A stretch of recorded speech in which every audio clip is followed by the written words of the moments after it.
आप्पे आमची कलेक्टर या मालिकेच्या आजच्या भागात आपल्याला पाहायला भेटणार आहे की आप्पे अर्जुनची अमोलने डेट प्लॅन केलेली असते. तिथे दिप्या विचारत असतो की दिदे दाजी तुम्हाला जर काही हवं असेल तर तुम्ही मला सांगा. आप्पे अर्जुन म्हणतात की नको काही नको. कदम बोलतात की बरं आता तुम्ही सुरुवात करा. इकडे अमोलसुद्धा म्हणतात की हां बाबा तुम्ही सुरुवात करा. अर्जुन म्हणतो की आता इकडे प्लॅन केला तर आळूवडीपासूनच सुरुवात करू. आप्पी म्हणते की बरं ठीक आहे आणि अर्जुनला त्याचे जुने दिवस आठवतात. तो पण विचारतो काय गप्पे आळूवडीपासून सुरुवात करायची ना. आप्पी म्हणते की बरं ठीक आहे. ते हसत हसत असतात. इतक्यात दरवाजाची बेल वाजते आणि मोना दरवाजा उघडायला जाते. दरवाजा उघडून रुपाली आणि आर्याला ती भेटते. रुपाली तिची बॅग घेऊन अपर्णाच्या घरी राहायला आलेली असते. मोना म्हणते की अगदी योग्य वेळेवर आलात तुम्ही. तेव्हा रुपाली आणि आर्या हसत म्हणतात की हो तर आम्ही योग्य वेळेवर येणारच ना. मोना म्हणते की हो आता त्यांना त्यांच्या डेटचा आनंद घेऊ द्या आणि हो रुपाली ताई त्यांना आता कायमचं वेगळं करा. खूप झाली हो त्यांची नाटकी असं म्हणत रुपाली म्हणते की बघ आता तू मी काय करते ते. इकडे आर्या आणि रुपाली वर जाते.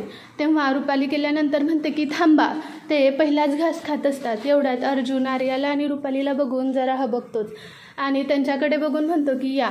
रुपाली म्हणते की काय हो भाऊजी तुम्हाला कसं काय वाटत नाही लग्न तुमचं दुसरीसोबत ठरलेलं असताना पहिल्या बायकोसोबत डेटवर जात आहे तुम्हाला कसं काहीच वाटत नाही. अर्जुन म्हणतो की वहिनी हे काय मी स्वतःहून नाही केलं हे सगळं अमोलने ठरवून आणलं आहे आणि त्याच्या इच्छेसाठी मी करतो. आर्या म्हणते की अहो जाऊबाई करू दे ना त्यांना हे सगळं अमोलसाठी करतात आणि अमोलसाठी त्यांनी केलेलं ह्यासाठी माझी काहीसुद्धा हरकत नाही आहे. अर्जुन आर्याचं हे वागणं बघून जरा खुश होतो आणि म्हणतो की आर्या तू समजून घेतलंस त्यासाठी खरंच थँक्यू. आर्या म्हणते की अरे अर्जुन थँक्यूची काय गरज आहे तो अमोलसाठीच करतोयस ना आणि तुला समजून घेणं हे माझं कर्तव्य आहे. तेव्हा अर्जुन बोलतो की हां ठीक आहे. ते म्हणते की बरं तुम्ही करा डेट एन्जॉय मी जाते खाली बसते. ती खाली जात असतेच की अर्जुन म्हणतो की थांब आर्या तू आता आली आहेस तर जेवण करून जा. आप्पी म्हणते की हो आता आली आहेस तर जा जेवण करून. तेव्हा अमोल म्हणतो की नाही पण ही डेट मी माझ्या मा आणि बाबासाठी प्लॅन केली आहे तुम्ही इथे थांबायचं नाही. तेव्हा अर्जुन म्हणतो की अरे आप्पी म्हणते की अरे बाळा मी अशा खूप साऱ्या डेट प्लॅन केलेत तू तर बघ ना ही डेट प्लॅन आपण पूर्ण कुटुंबासोबत करतोय किती भारी आहे ना हे. त्याच्या मनात नाहीच असतं पण आप्पी त्याची समजूत काढते. तेव्हा आर्या म्हणते की बरं ठीक आहे मी जेवण करेन पण मला त्यासाठी एक वचन हवं आहे. तेव्हा अर्जुन म्हणतो की आता तुला काय हवं आहे. आर्या म्हणते की मला आता पूर्ण कुटुंबासोबत इथे जेवण करायचं आहे. आप्पी जरा शॉक होते आणि काहीच न बोलता तिथे उभे राहते. तेव्हा अर्जुन म्हणतो की अगं काय बोलते आर्या तू. आर्या बोलते की हो मला संपूर्ण कुटुंबासोबत जेवायचं आहे. अमोल खूप नाही म्हणत असतो पण कोणीच त्याचं ऐकत नाही. शेवटी अर्जुन म्हणतो की बरं ठीक आहे आता आलाय तर सगळे सोबतच जेवू. म्हणून ते सगळे सोबत जेवण करतात. मोना म्हणते की काय टायमिंगवर आलाय हो तुम्ही परफेक्ट. आता ह्यांचं डेट प्लॅन पूर्ण उधळून लावली असंच त्यांचा एकत्र येण्याचा प्लॅनसुद्धा तुम्ही उधळून लावा. रुपाली म्हणते की आता तू बघच मी काय काय करते ते. असं म्हणून ते लोक जेवण करतात आणि जेवण झाल्यानंतर खाली येतात. खाली आल्यानंतर सगळे जेवणाचं खूप कौतुक करत असतात. आर्या म्हणते की किती छान जेवण होतं ना माझ्या आयुष्यातली सगळ्यात भारी जेवण होतं हे बघून मोना म्हणते की हो. तेव्हा आर्या विचारते किती जेवण छान बनवलेलं कुणी बनवलेलं. मोना तुझ्या हाताला खूप चव आहे बरं का. मोना म्हणते की हो माझ्या हाताला चव असती माझं कौतुक केलेलं आवडलं असतं मला पण हे सगळं जेवण मी नाही केले. तेव्हा आर्या बोलते की मग कोणी केले. तेव्हा मोना म्हणते की अहो मी नाही हे सगळं दिप्यानी कदमानी आणि बापूनी अमोलनी मिळून केलेलं आहे. हे ऐकून आर्या अजूनच शॉक होते आणि म्हणते की खरंच की खूप चांगली चव आहे बरं का तुमच्या हातांना. हे सगळं झाल्यानंतर मोना आणि रुपाली आज जातात आणि त्यांचा आपला पुढचा प्लॅन करायचा चालू करतात. इकडे कदम बापूंना म्हणत असतात की मी ह्यांना साथ देऊन खरं चूक तर करत नाही आहे ना. त्या आर्याच्या मनाचा हिरमोड व्हायला नको नाहीतर ह्यांना साथ देते मला असं वाटतंय मी आता काहीतरी खरंच चुकीचं करतोय. बापू समजूत काढतात की अहो चुकीचं काय त्यात फक्त त्या पोराला बरं वाटावं म्हणून आपण हे सगळं करतोय. त्यावर कदम म्हणतात की त्या बाळासाठी पण त्या पोरीचा जीव किती कासावीस होत असेल ह्या दोघांना एकत्र बघून. बापू म्हणतात की अहो आता ते नियतीच्या मनात असेल ते होणारच आहे ना तुम्ही काही जास्त काळजी करू नका बघू आपण पुढे काय होतंय ते. असं म्हणून ते लोक जातात. इकडे आर्या जेवण झाल्यानंतर म्हणते की बरं ठीक आहे अर्जुन आता मी जायला निघते. ती जायला निघते तेव्हा अर्जुन म्हणतो की थांब आर्या, मी तुला सोडायला येतो. आर्या म्हणते की अरे त्याची काही गरज नाही, तू अमोलजवळ थांब, तुला अमोलची खूप गरज आहे, मी जाईन ना एकटी, गाडी आणली आहे मी. तर अर्जुन म्हणतो की नाही आर्या थांब, मी तुला गाडीपर्यंत तरी सोडायला येतो.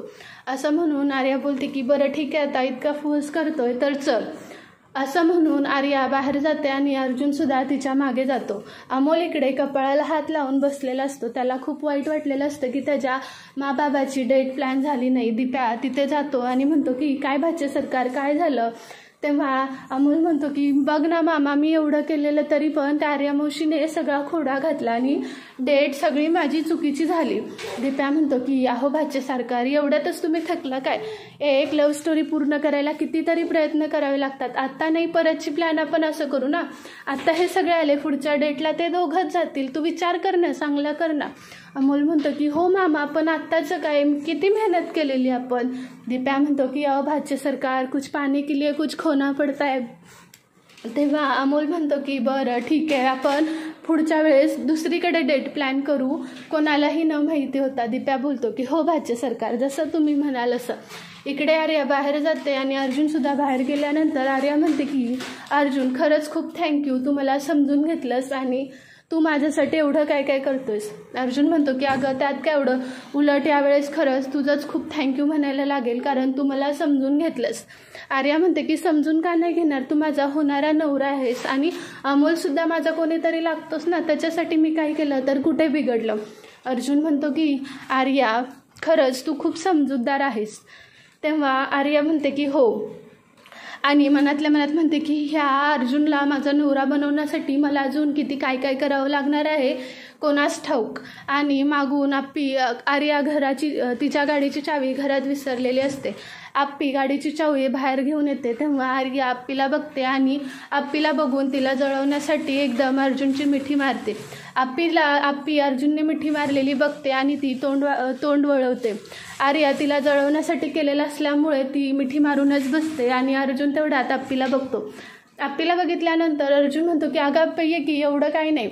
आप्पी तिथे येते आणि म्हणते की नाही तुमचं चालू द्या, मी नंतर येते, गाडीची चावी राहिलेली म्हणून घेऊन आले. आर्याला तो मिठीतून बाजूला करतो आणि म्हणतो की हां ठीक आहे.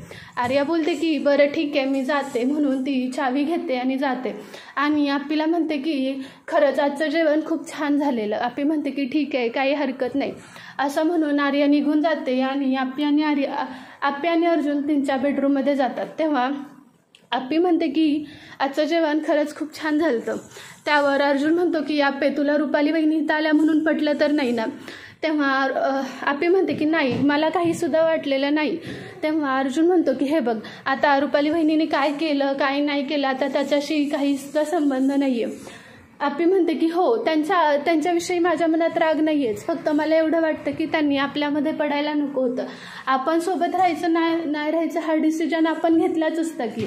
अर्जुन तिथे शांतच बसतो आणि इथेच आमची कलेक्टरचा आजचा भाग संपतो. तुम्हाला आपल्या चॅनलचे अपडेट्स आवडत असतील तर प्लीज आपल्या चॅनलला लाईक शेअर सबस्क्राईब करायला विसरू नका. थँक्यू.